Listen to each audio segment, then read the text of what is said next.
Welcome to Manifest This, Believer versus Skeptic. I'm Sharon Giroux, your resident skeptic who asks all the tough questions. And with me is Jennifer Neal, our manifesting maestro.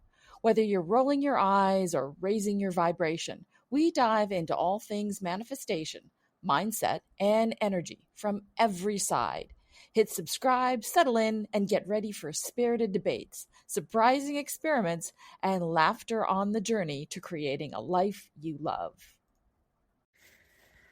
Okay, so this feels a little strange. It's my first solo episode without Sharon. Usually I have my resident skeptic sitting across from me. Well, virtually at least, as we know she's in Malaysia and I'm in North America. But usually she sits across from me and she raises an eyebrow and she challenges me and she keeps it honest. But today Sharon is traveling for work, actually living out one of her life's dreams, manifestations, traveling aboard cruise ships all around the world. And interestingly, the skeptic didn't disappear. Just because she's not going to be on this podcast episode, she has not disappeared. She just moved inside of my head. And I think that that's actually the perfect place for us to start. Over the past few weeks, I have been quiet. I have been quiet recording. I have been quiet on the social media front. I have been quiet on not recording my thoughts and my views and my opinions on TikTok or Instagram or Facebook. And it's not because I didn't have anything to say.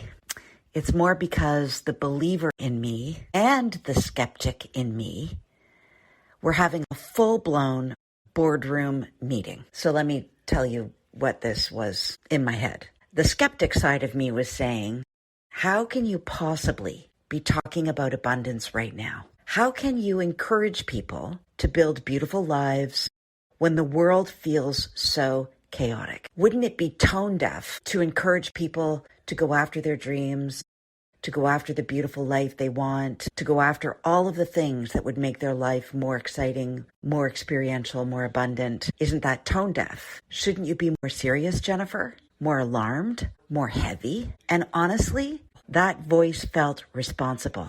It felt moral. It felt socially aware. And the believer in me was saying something entirely different. She was saying, life has always been a little bit bumpy. Humanity has always grown inside of instability. And you don't help the world by collapsing with it. And I've been sitting with that tension for a couple of weeks now. So I want to talk about this honestly. Is it tone deaf to focus on building a beautiful life when institutions are wobbling, when politicians are crumbling, when headlines are heavy, when corruption is exposed, and when everything feels so uncertain, when we feel like we're at the bottom of a very dark hole that seems to keep going on and we're not sure when and if it's going to end? And that's the real question. Because I felt guilt. I felt like choosing steadiness meant that I was ignoring something. But here's what I realized. My anxiety does not fix corporation. My anxiety does not fix corruption. And my outrage does not create justice. And my nervous system spiraling does not stabilize the world or my family or my friends or even myself. But my steadiness, that's how I can change. That's how changes happen. And that changes how I live. It changes how I parent. It changes how I build, how I vote, how I influence, and how I show up. The skeptic might say, you should feel heavier right now, Jennifer. The world is a very dark place.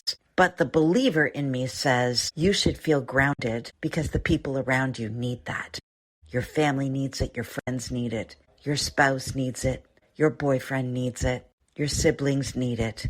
And those are very different energies. So here's what I think these times actually need. And I guess this is where I've landed. These times don't need more chaos. They don't need more loudness. They don't need more shouting. They don't need more interrogation. They don't need more manipulation. They need more regulated people, more thoughtful people, more steady people, more grounded nervous systems inside of people. Because dysregulated people make reactive decisions. And listen, I'm guilty of being reactive. I'm guilty of feeling all of those feels. And when we are dysregulated, we don't make the best decisions. Regulated people make strategic decisions. If the world feels upside down, or as my mom used to say, a little bit bumpy, then the calling isn't to panic. It's to steady ourselves. History is always going to be full of instability. And I think it's interesting now that I look back on my upbringing where my mom always said, keep calm and carry on, which we all know was propaganda put out by the British government back during the war. But they did need the people to keep calm, or panic would have been their ruin. History has always been full of instability. And simultaneously, people still fell in love. They still had babies. They still started businesses. They still built wealth. They still created art. They still raised their children. They still planted gardens. They still expanded. Expansion has never waited for perfect conditions. In fact, we know thousands of stories where some of the greatest leaders in life found their start in the darkest of times, in the worst of economies, in the bottom of heart, in the bottom of where the heart lives. So, there's a believer and a skeptic inside all of us. And here's what's fascinating. Every single one of us has this believer versus skeptic dialogue happening internally all the time. The skeptic says it's irresponsible to feel good right now. It's naive to trust the government, anybody. It's privileged to focus on yourself. How dare you? But the believer says you're allowed to build anyway. You're allowed to guard your nervous system. You're allowed to do things that make you feel good. We all need to be doing things right now that make us feel good because the news makes us feel so bad.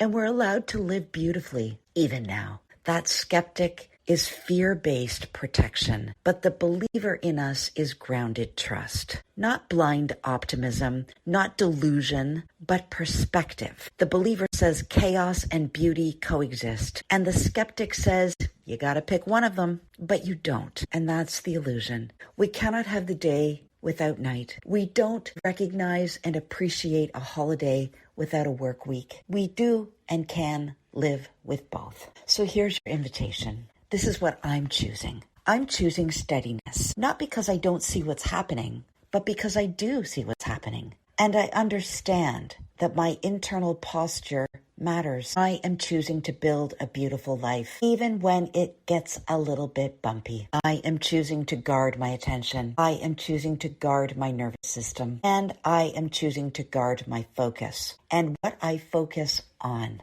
Because what I rehearse emotionally, I live physically. And if I rehearse collapse all the time, I will feel and attract collapse. If I rehearse steadiness, I build from steadiness. So if you've been feeling guilty for wanting more in these tumultuous times, for wanting more peace, for wanting expansion, for wanting something else, something more, something new, this is your permission. You're not tone deaf. We are not tone deaf. You are choosing strength, and strength is needed right now. So, closing off here, Sharon will be back in a few weeks to challenge me properly. But until then, I'm going to debate what's happening inside of myself by myself a couple more times. And until then, maybe you can notice the debate that's happening inside of you. Ask yourself, which voice am I feeding? The skeptic one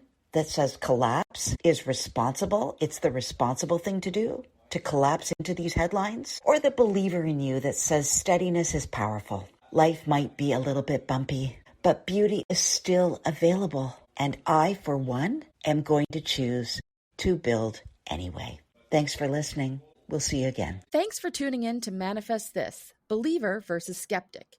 If you enjoyed today's conversation, share it with a friend, believer or skeptic. And don't forget to leave us a review so others can join in the debate. Plus, check out Jennifer's TikTok account, Manifestation RX, where she writes daily prescriptions for manifesting your dreams. Think practical tips with a dash of magic. We love hearing your questions and stories, so tell us what you're manifesting or questioning this week. Until next time, keep an open mind and maybe manifest a little magic.